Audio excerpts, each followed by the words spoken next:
If you are starting a vertical farm and don't know where to begin or which technology would suit your needs, then reach out to the experts at Cultivated. As indoor farm brokers, they help connect you to the right technology and ensure your project is successful. Best of all, their service is free because they work on behalf of their partners. Visit cultivated.com to learn more.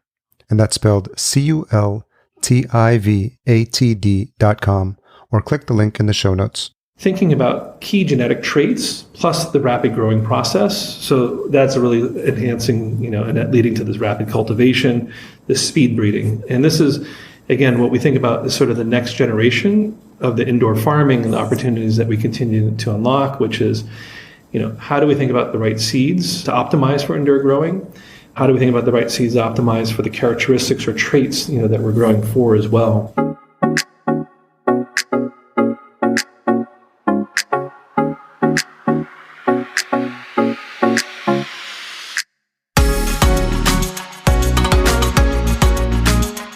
Welcome to the Vertical Farming Podcast, weekly conversations with fascinating CEOs, founders, and agtech visionaries. Join us every week as we dive deep into the world of vertical farming with your host, Harry Duran. Vertical Farming Podcast Season 3, welcome back. If this is your first time listening, I'm sure you're in the right place because this is the one where we interview fascinating CEOs and founders of the leading vertical farming companies from around the world. I'm your host, Harry Duran.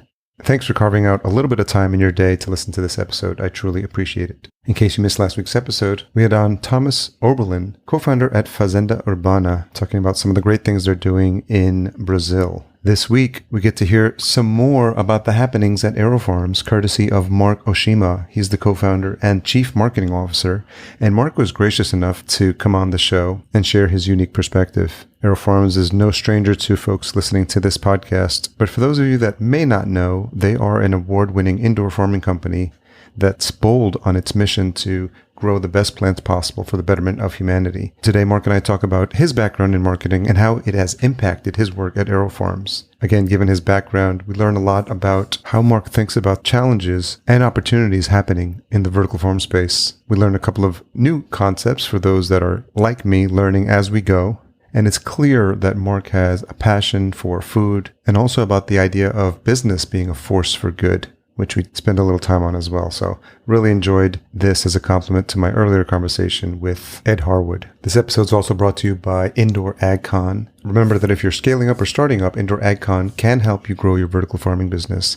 It's live and in person this year, and it's the premier trade show and conference for vertical farming and CEA, and it heads to the Hilton Orlando from October 4th through 5th. There'll be an expo floor filled with new product resources and business solutions, and you can attend idea-packed educational sessions led by top CEOs and thought leaders. Best of all, as we slowly come out of this pandemic, you can connect with peers in person and potential business partners at some of the great networking events planned. Learn more and take advantage of early bird registration discounts at indoor.ag, and you can save an additional $100 off registration with our promo code VFPOD2021, and we'll have that in the show notes as well. Lastly, if you're not already, make sure you are subscribed or follow the show wherever you listen to podcasts. And we're looking for new reviews. ratethispodcast.com/VFP, and we'll be sure to read it out on a future episode. Okay, let's get into this conversation with Marc. So Marc Oshima, co-founder and chief marketing officer at AeroFarms. Thank you for joining me on the Vertical Farming Podcast. Great to join you, Harry.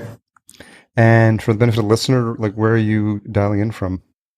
So I'm dialing in from Newark, New Jersey, where AeroFarms, we have our global headquarters. Today, we're a team of over 185 people. We have multiple locations in Newark, offices, as well as multiple farms, commercial farms, R&D farms, but using this as a nexus for the work we're doing around the world.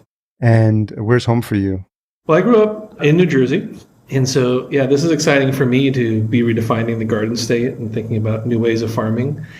And I had a lot of ties to Newark, even growing up. My father worked for Prudential, which is Newark-based, and spent a lot of time in Newark over the years. And so it's been nice to, call this home as well. But I actually live in Manhattan. My wife is born and raised there. Tough to get her out, but close by. And what's exciting about our farms and our team, we really think about ourselves being, within the community or by the community. And so most of our team lives within 15 miles of our Newark headquarters.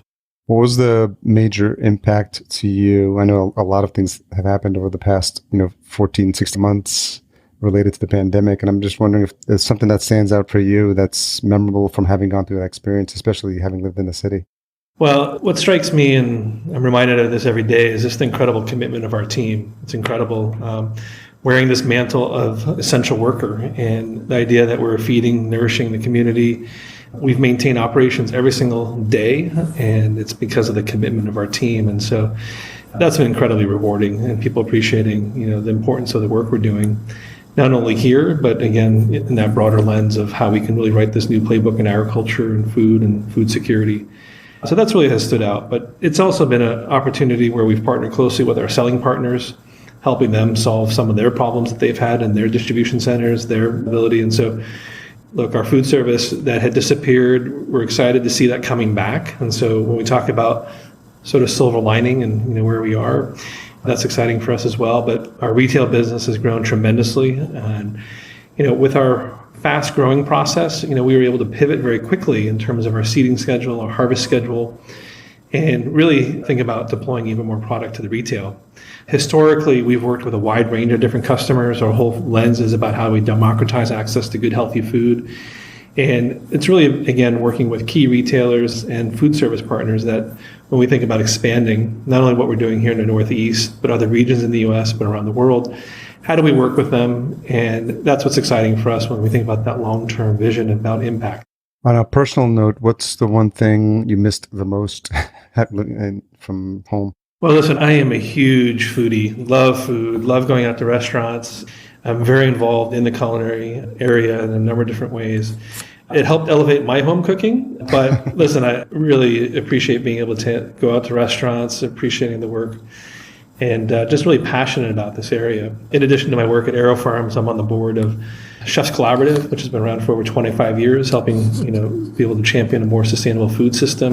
I'm on the Sustainable Advisory Council for the Culinary Institute of America, and so really healthy appreciation of what restaurants, what chefs have been going through, and happy to be able to support them in any way I can. And one of the biggest ways is by going out, and so it's been a big, exciting opportunity to be able to get back into that.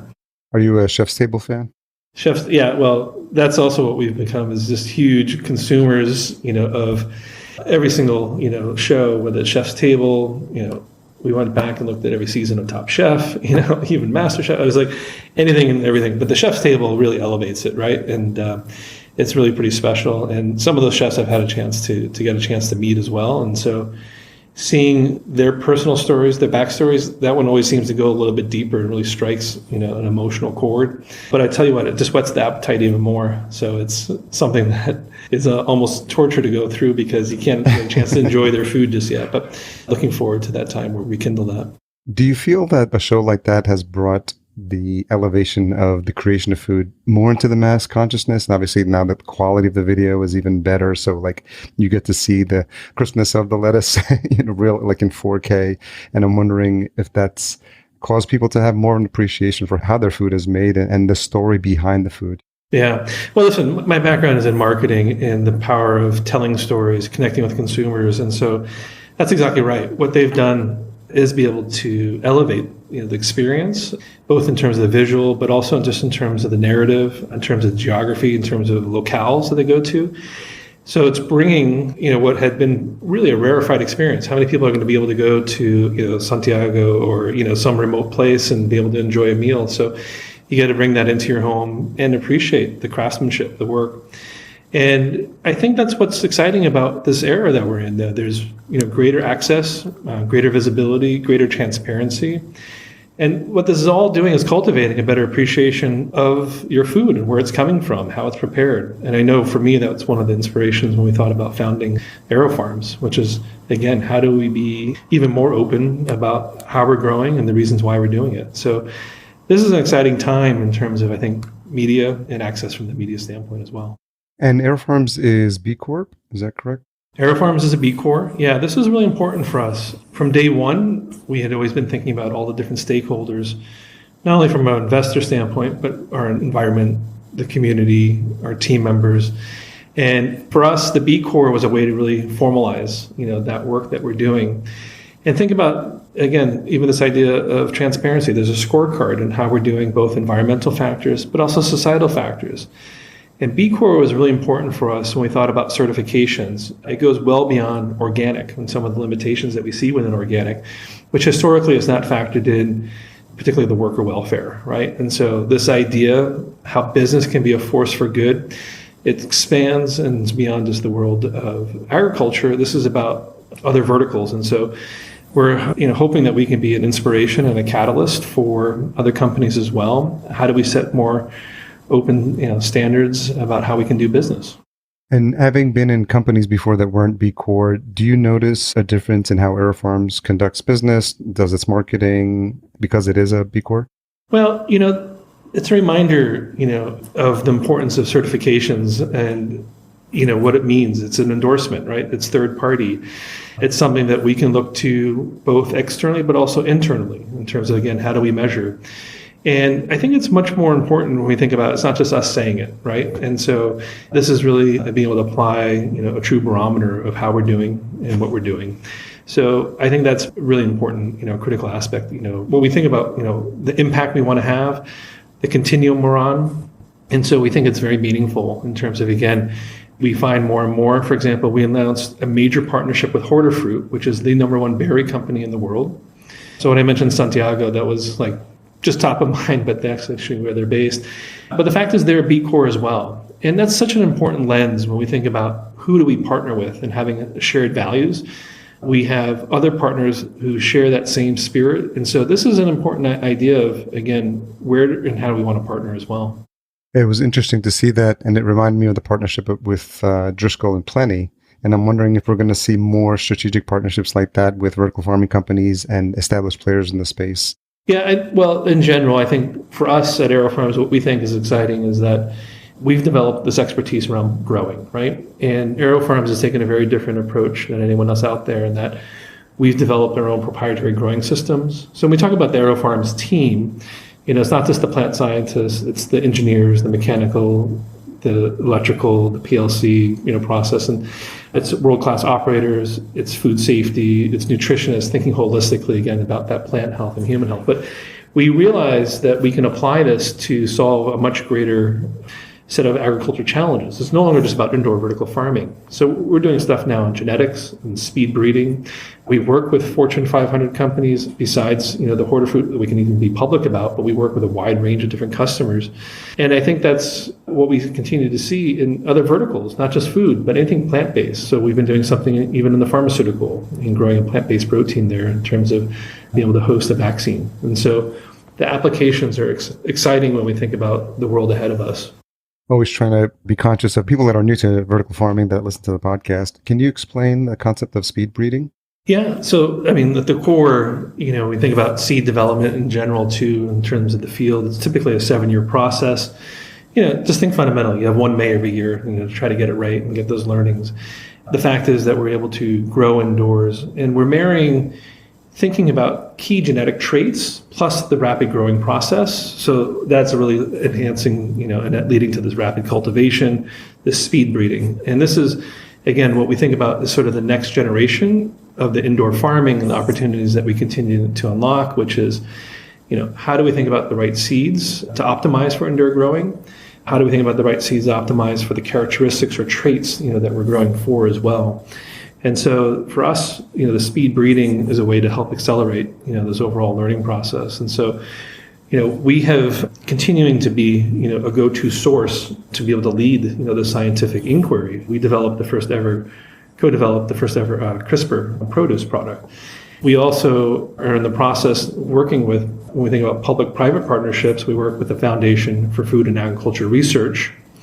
And there we help form what's called PIP, the Precision Indoor Plants Consortium.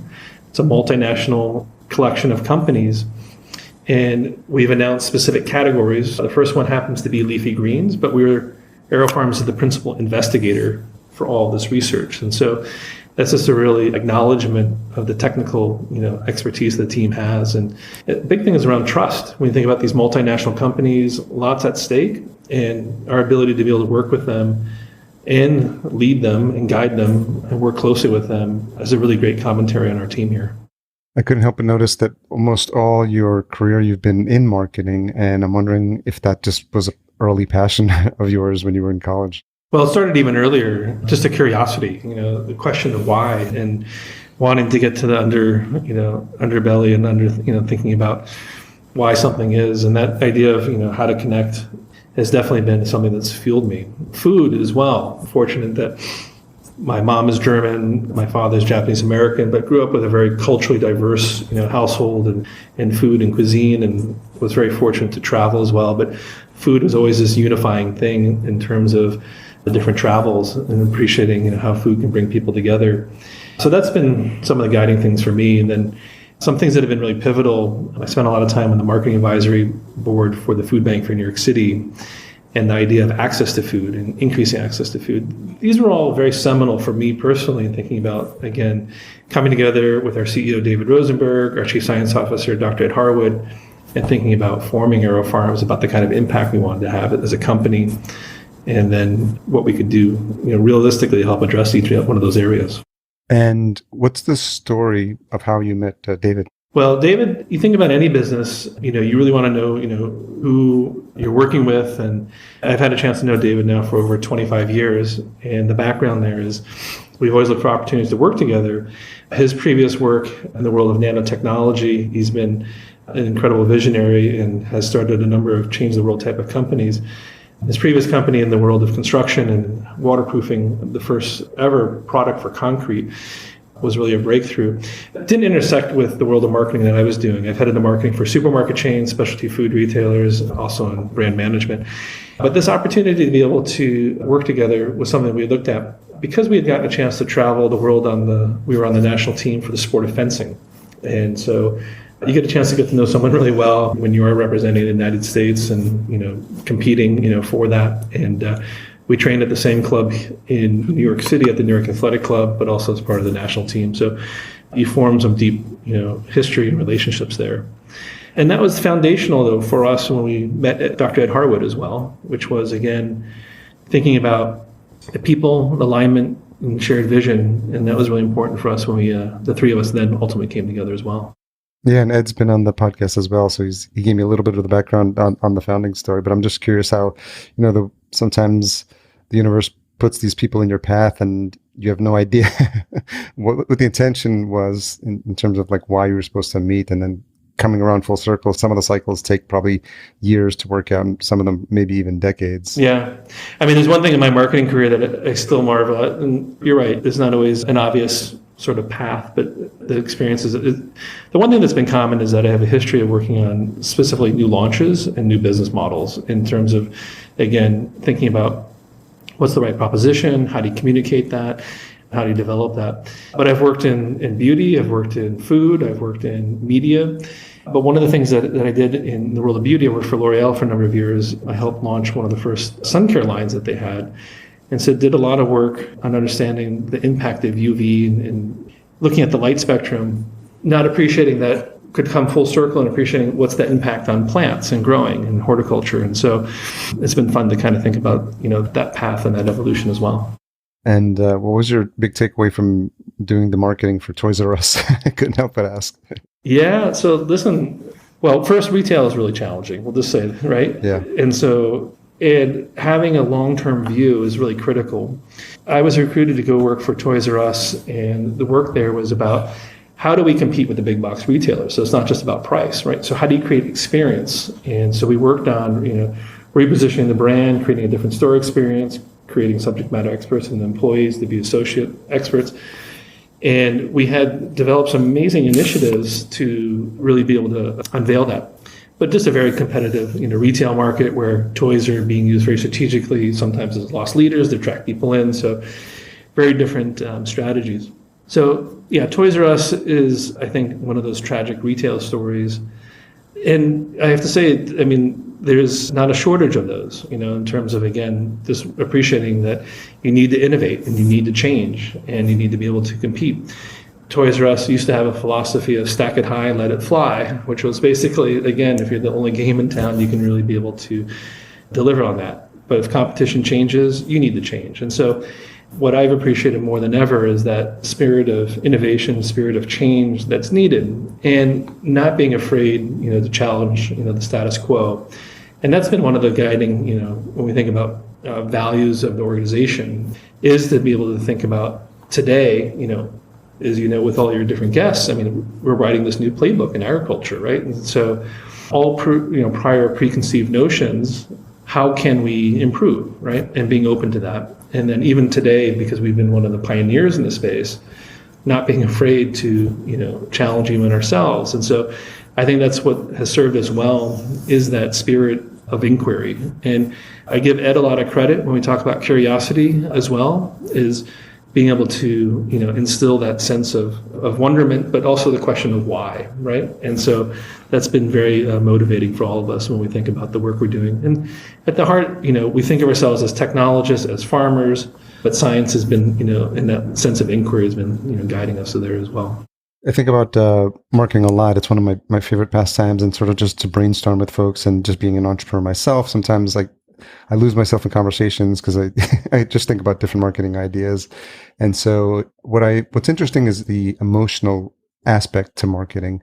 And just coming back to toys, for example, like if I asked you if you remember like one of your earliest childhood toys, would anything come to mind? Oh, Lego, without question. Lego, there you go. Yeah. And so, and trust me, getting a chance to go to, Lego's corporate offices, it was a childhood dream, yeah. The opportunity and thing but that, sense of, and it wasn't, so it was always about, you'd get, the plans for some elaborate, kit, that you'd have, but that's great. But it was what you could make on your own, which was always the motivating thing for me. So that imagination, and how do you capture that, and those building blocks, it's very literal, right? In terms of, again, my passions. But yeah, that's what's exciting when you think about, how can you capture that emotion, right, that you're talking about, right? That wonderment of not only opening that present, but it could be the birthday, it could be the, special holiday. And that's why for us, what we're doing and have been doing initially right now in the category of leafy greens, where we've been able to publish, results and talk about what we're doing on strawberries, we're creating different flavor experiences. And listen, leafy greens is typically a low involvement category, right? And there's a reason why salad dressings is such a big category, and people want to cover up, and they're like, I'm going to eat my greens because it's good for me. But we're changing all of that. Again, that's the old concept. And when we do demos, I mean, if you have customers literally doing a dance of like, oh my God, I didn't know kale could taste like that. And people know, like, again, it's so nutritious, I better eat it. But now they can enjoy it. That's been incredibly exciting. We have people calling into the customer service line and saying, is your arugula supposed to be this peppery? And it's just like, it is, in fact, and this is what we celebrate. And so you create those emotional experiences. I have to tell you, and food is so powerful with that, because it's so tied to memories, associations, right? Moments in time. We had a French journalist come in, and she tried our watercress, right? And she immediately started crying. And it was like this very incredible moment. And she just said, well, this brings me back to as a child being on my grandmother's farm, in the south of France. And it was like an instant, moment in time that she had by one taste, right? And so those are incredibly exciting, thinking about, how do we capture more of those, celebrate more of those, create more of those moments like that.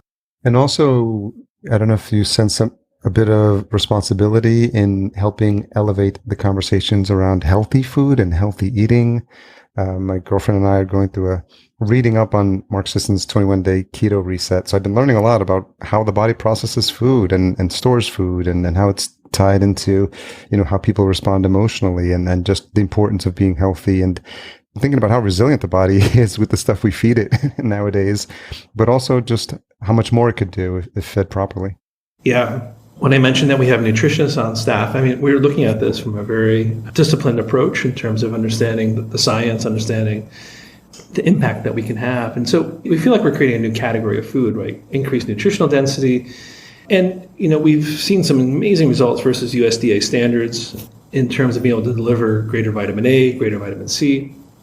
But the most fundamental thing when you think about, you want to change the health and wellness. And we see this, by the way, we actually have had school programs. We've had working farms in inner city schools. And you see how you change behavior. you make it taste good. And that's what I was saying. You get them to eat one more serving, right? Or a serving, right? That's still the biggest challenge we have when we think about our diet today, of getting the recommended number of servings, right? And so by making it taste good, we're actually, creating new eating occasions. We have people telling us they're just grazing, eating the product right out of the tray because no washing is needed, but they're enjoying the flavor, they're enjoying the mouthfeel. Now, what's really magical, though, is when you see it in the school level, right? And, this is a kindergarten through 8th grade program. It's a farming unit right in their dining hall. And they're very conscious about calling it a dining hall versus a cafeteria because it's another learning environment. But seeing the kids in all flavors, including spicy, because they do voting, and it's pretty magical when they grow it, they eat it, but then they really want to clamor for it because it tastes good. So you're creating lifelong, behavior changes there. And we've now seen multiple generations of students, of families, and seeing the broader impact in the broader community. But it's been fun to be part of that. How important is that education component? Because, we mentioned earlier that I grew up in Yonkers, just outside New York City. So, New York City is in my backyard, but just, it's not top of mind. You don't see people and the flip side of that is now I'm in Minnesota. So in terms of open land and backyards and chicken coops and, that's the exception on a rooftop in Brooklyn in New York City, but it's not built into the consciousness of how people grow up, but to understand, when they think of where does their fresh food come from, they're going to say the bodega, or if you're on the Upper West Side, one of the nicer stores. Yeah. Well, listen, that's exactly right in terms of the work we've had in seeing, these inner city schools where students might think, food, where does it come from? Is it from the store? Not appreciating it's a package. But we'll say in Minnesota, you talk about harsh winters, right? I mean, that's, you're not able to grow. So this is the opportunity to, make connections with the food. And you find that this kind of food literacy is so important when it's experiential, when it's hands-on, and they get a chance to see, where the food's coming from. So for us as a company, look, our vision is about large-scale commercial farms. We're going to be building 16 more by 2026, and a very specific thesis around what we can do from leafy greens and increasing access to leafy greens. But we have what we call Community Farms Initiative, not only the schools. We announced this past year a major partnership we're doing with the World Economic Forum and their Healthy Cities and Communities Initiative. And they had identified 4 cities. Jersey City is the first one. It's also going to be Austin, looking at Mumbai, and then Moscow. But the idea is that we're addressing this last mile. Fundamentally, we're putting the farms into the communities. And so we have smaller installations that can go right into schools, can go into senior assisted living, can go into even municipal buildings. And so these systems, and for the Jersey City initiative, this is being underwritten by a grant, but it's allowing us to put 10 farms in, and we're in the process of rolling these out. The produce grown there will be given to the community for free and be part of a broader initiative to be able to measure, working with IBM, but also working with Quest Diagnostics to look at the long-term health metrics. And so this is really important when we think about increasing access, food security, food deserts, right, in terms of that access. But it's fundamentally what we're trying to do as well is just change the equation. It's no longer about a calorie, it's about the nutrition and thinking about how do we do that. It's making it familiar, and people either growing it or seeing how it's grown is a big part of that. You mentioned the new facilities opening up. You've got one opening up in Virginia, which is slated to come online in Q2 of 2022. So can you talk a little bit about the journey to get how you figure out where it makes sense to expand and what that's been like so far with this facility? Yeah, so there are a few things with AeroFarms, and we talk about our history. For us, it has not been necessarily always just about that farm expansion. It's been about the research and development as well. When we think about really proving out the business, really understanding the key metrics and the KPIs, but also when we talk about work that we've been doing in other categories, how we've been unlocking more value. But what's exciting is that there's been tremendous response to the product we're selling here in the Northeast. We're working with major retailers that span, national retailers, and that are interested in us going to other markets and regions. And so the process and thinking about what market next, we have a very, elaborate farm development team, and looking at, literally there's over 1,000-page document that looks at, the siting, considerations, looking at customer density, consumer density, thinking about the availability of our product, how we can be efficient in that last mile. And so, but we're literally getting inquiries every single day about, can we bring a farm to this particular market, not only here in the US, but abroad as well. And so the biggest challenge we've had is just being disciplined and saying, how to have the right kind of measured growth and the right kind of impact. And we now want to be able to do even more of these leafy green farms, which is, again, one of the reasons why this is the right time for us to go public and be able to raise some more funds to be able to fuel that growth. And teeing up the second question I had about the recent move in to go public. So can you talk a little bit what the experience for that has been and what's been the impact of announcing that? Yeah. So, listen, this is one of the things where the market has been a real key driver because of the opportunity. We look at not only the growth of the indoor vertical farming category, which is tremendous in and of itself, but for us as a company, we've said that, look, it's not just about indoor vertical farming. It's not just about leafy greens. It's about all these categories. And all of a sudden, it's a $1.9 trillion opportunity that we think we can be able to address through multiple different categories. So tremendously exciting. And part of that is, again, product that will grow commercially, and part of it can be that we grow for partners as well.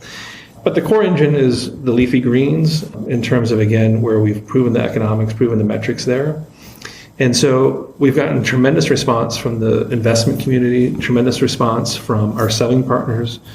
But the biggest barometer has been from the consumer. And what's driving, this excitement has been, one of the key metrics that you look at is called units. You look at your sales velocity, units sold per week, per store, per item, right?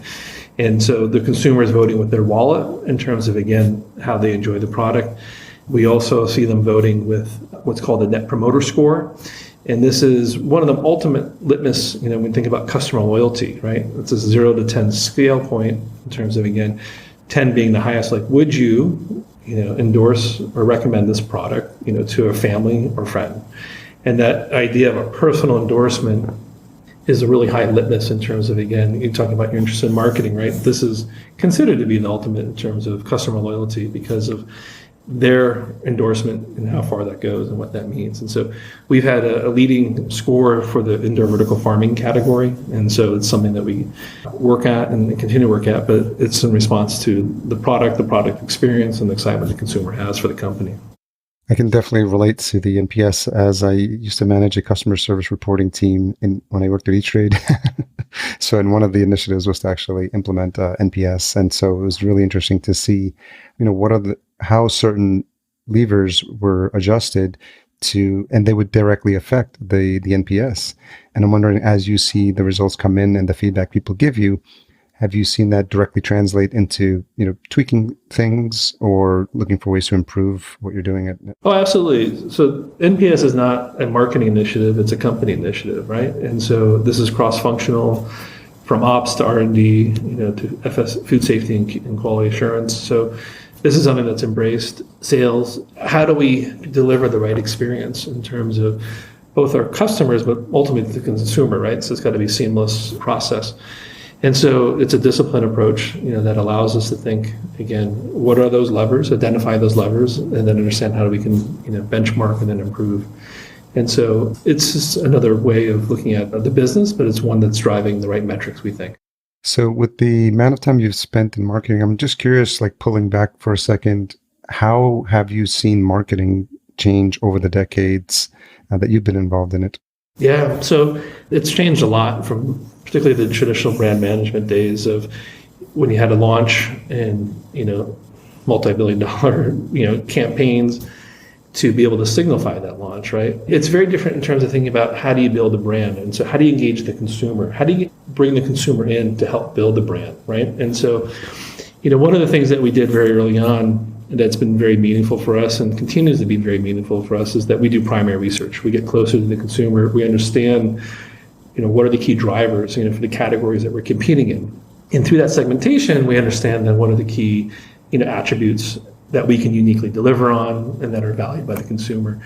We then translate them to in-depth consumer personas to be able to inform very specifically beyond just standard demographics, but the psychographics, but understanding what are the true motivators and then how to engage them, right? And so we do that And we've been very specific about that in terms of thinking, again, how to build, our brand. And I think that's a very important part of the equation today, and without question. And part of that is the journey with the consumer hand in hand. And how do we collectively, it's not just us pushing out content, but how do we get them to be our brand advocates and ultimately really our brand ambassadors?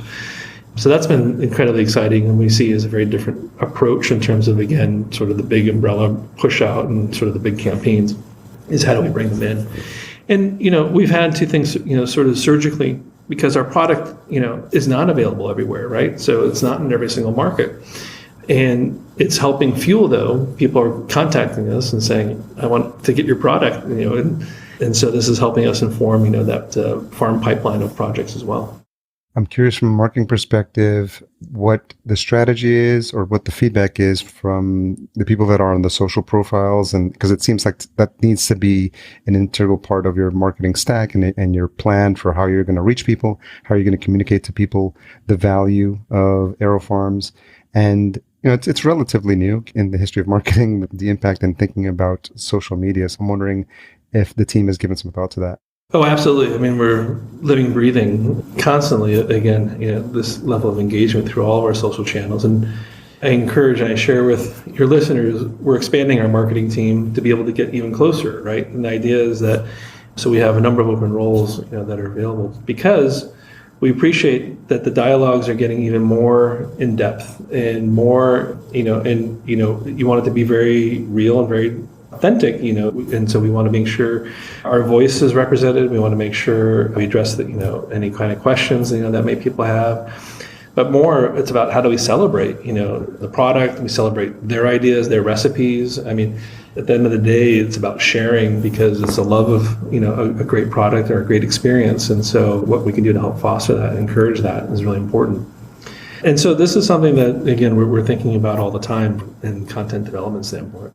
Given the experience you have, I just keep coming back to questions like high level about marketing, but where do you think companies get it wrong when, having an idea about how they want to approach their best customers and relate and have a relationship with them?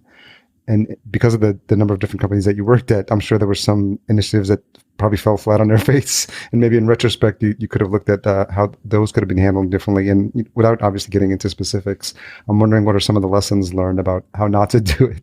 Well, I think what's imperative is, thinking that, you might have all the ideas or solutions. It's letting the consumer guide you, right? And so that is really important from a listening standpoint. And you may think you can have the best idea, but until you get a chance to get feedback directly, so that's really important. And I think those are lessons that have been learned along the way.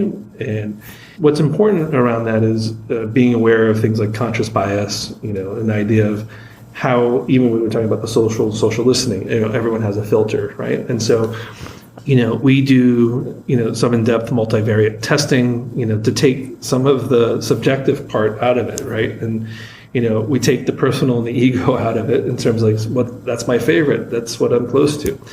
So, I'll give you an example, and it's an iterative process. And, we came out with a brand new corporate identity and also retail brand, but the retail brand, it went through 4 rounds of research that we did.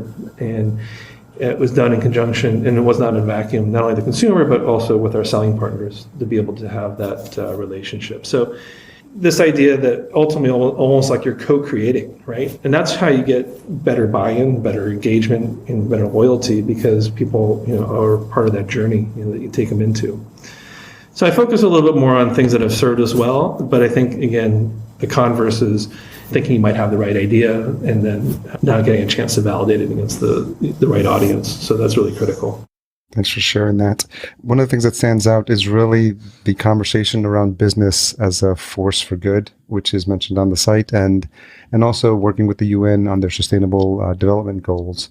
And so can you talk a little bit about those initiatives and how that drives, the vision moving forward? Well, one of the key things that we had literally from day one was the global scale and impact we wanted to have as a company. And a lot of it is informed, I mentioned our CEO, David Rosenberg. He's very involved with the World Economic Forum. He helped co-found and co-chair the Global Circular Economy Task Force, has been involved with the G20 to help inform the B20 on policy to help foster innovation in business. And that lens that we have for the entire organization is how do we help move the industry forward as well. And so this is really important when we talk about the Sustainable Development Goals, because you want to develop a common language and help foster and encourage that language that is understood no matter where, right? And so this lens and thinking about the key sustainable, 17 sustainable development goals that are out there, where do we have an impact? And we think we impact 12 directly and then the other ones indirectly. But for us, this is really important. Again, we think about a common language so you can have a common approach. And at the heart of that is this large-scale impact that we want to have as a company and how we help move industry forward. So we think it's important to identify unifying aspects like that to be able to think about, how do you make this into a broader movement? And so there are things that we've done there. There's reasons why we've embraced the B Corps as well and thinking about that. But there's things that we're doing, with government, things we do with USDA, with FDA. We help form what's called the CEA Food Safety Coalition as well. And we just came out with new certifications called CEA Safe for indoor growers. A big part of that was educating FDA about our differences of growing, so versus the field, but also appreciating there are a lot more entrants into the space, and many of them might not even appreciate what's needed from a food safety standpoint. And so we wanted to make sure, and this is something bigger than just any one company, but as one of the founding members, we wanted to make sure that everyone had access to good information so that we can all, make sure we avoid any kind of pitfalls. And so that's the lens that we've had at AeroFarms about being able to identify these broad platforms that can have broader impact. You mentioned being on the team that came up with some of these initiatives. Can you talk a little bit about the relationship you may have with some of the other folks in the space? I know some of it can be viewed as competitive, but some can be viewed as allies or, resources that you use collaboratively. So I'm just curious, and how your experience has been coming into the vertical farming industry and how important those relationships are.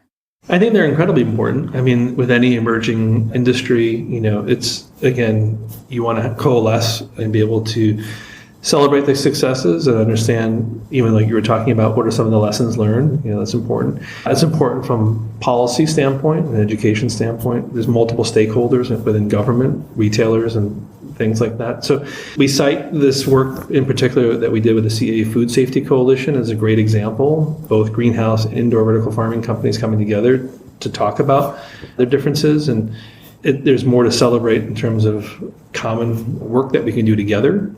Because at the end of the day, it's about consumer safety, right? And, we're feeding people. That responsibility is tremendous. And so we want to make sure, and even the lessons that we're doing, for example, I've been on the FDA Romaine Advisory Task Force for the last few years too, and seeing firsthand the challenges we're having out in the field.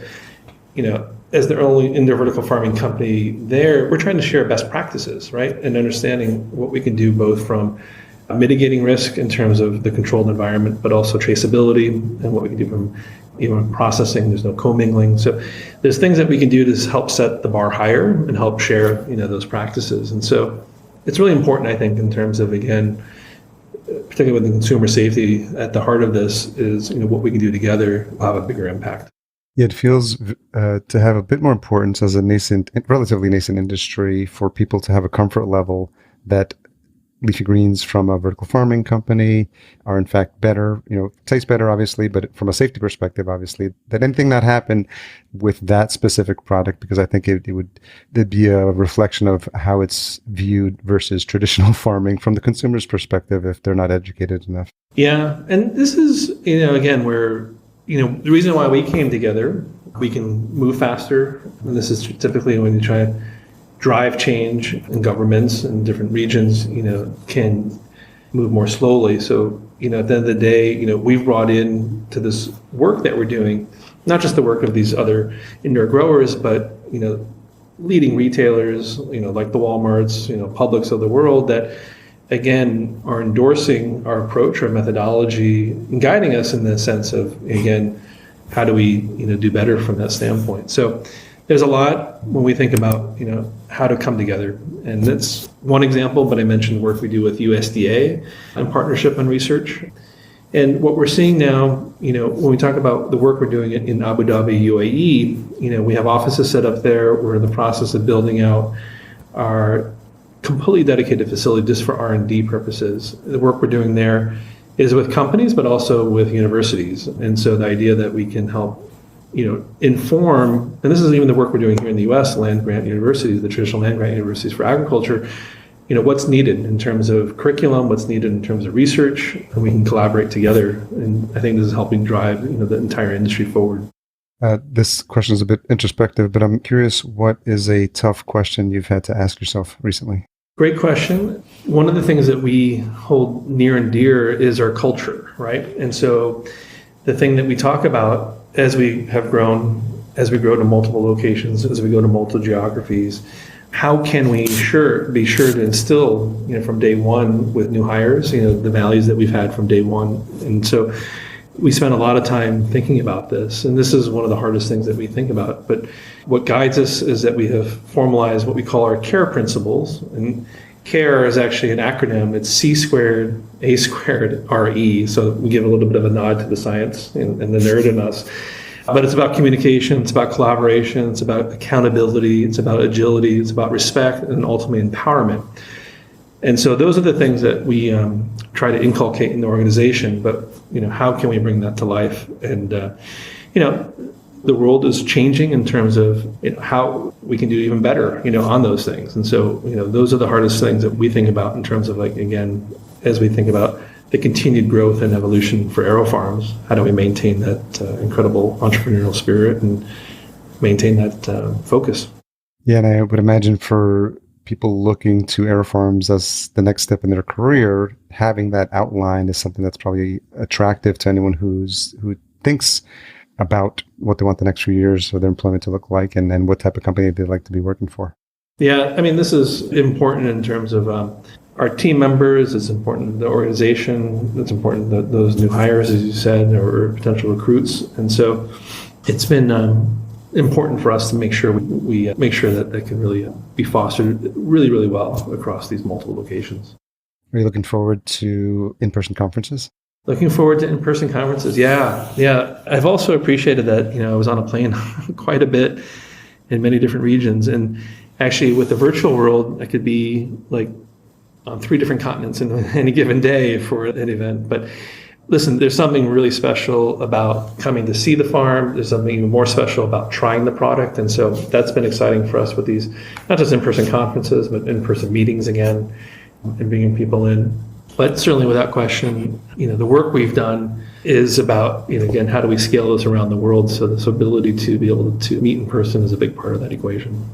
Well, Marc, I want to thank you for taking the time to come on the podcast. I know we had some interesting challenges with scheduling, and I've always, like I said, we had a great conversation in part 1 with Ed, and I think we learned a little bit more about the initiatives.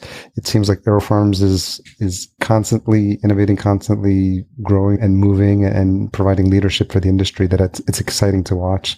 So I appreciate you getting us caught up on what's been happening. Well, thank you, Harry. Appreciate the opportunity. And for folks to learn about and stay on top of what's happening from a marketing perspective, I know that you're active on the blogs and on the socials as well. Any other places you want to point folks to? At AeroFarms and any of the platforms, we'll easily find where we are. And you've reached a certain level of recognition when you see people trying to usurp URL or your handles. But just simply at AeroFarms, we'll get people to our real feeds. Yeah. And I do appreciate you bringing in the fencing, because when I saw that on your profile, I was trying to figure out a nice way to ask you or introduce it into the conversation, and you did that for me. So I'm glad to see. I bet you when you joined it at the time, you didn't think it would have this weird payoff in the end, but it's funny to see when that happens. Yeah, well, the one quick final parting note is that we have an incredible collection of team members who have excelled in different ways. Athletics is one. Sciences, math, performance. So I think what you find is a common denominator, just incredibly determined individuals who understand what it takes to get those kind of results. And so that's really transferable, and that's a great lesson in life. Do you still follow it at all in the Olympics or anywhere else? Oh, yeah, the Olympics, but also just got a text from a friend who was just like, I just landed in Philly for the Nationals that are going on right now. Oh, wow. And quick plug, David's son just competed in Philadelphia in Nationals. So, yeah, this is something that's near and dear. And particularly for my alma mater, Columbia University, one of the most accomplished program out there. So very close ties and part of the committee there to continue that tradition. Very nice. Well, thanks again, Marc. I really appreciate you sharing your story. Excellent. Thank you. Thanks again to Marc for coming on the show and sharing his story. Full show notes available at verticalfarmingpodcast.com. Special thanks to our Season 3 title sponsor, Cultivated. If you are looking for a vertical farm and you don't know where to start or which tech would suit your needs, make sure you reach out to them today. Here's the best part. Their service is free because they work on behalf of their partners. Learn more at cultivated.com, and that's spelled cultivatd.com. Just leave out that last E. Take advantage of early bird registration discounts for indoor ag at indoor.ag and save an additional $100 off registration with our promo code VFPOD2021. Podcast production and marketing provided by Fullcast. Sign up for a free podcast brainstorm to learn how a podcast can be helpful for your business at fullcast.co/VFP15. And as a reminder, if you're enjoying this show, please leave us a rating and a review at ratethispodcast.com/VFP, and we'll be sure to read those out on future episodes. We're closing in on the end of Season 3. Tune in next week for my conversation with Austin Webb. He's the CEO and co-founder at 5th Season. Until we meet again, here's to your health. Thanks for listening. To read the full show notes for this episode, which includes any links mentioned in the episode, as well as a full show transcription, visit verticalfarmingpodcast.com. There, you can sign up for our email list to be notified when new episodes are published.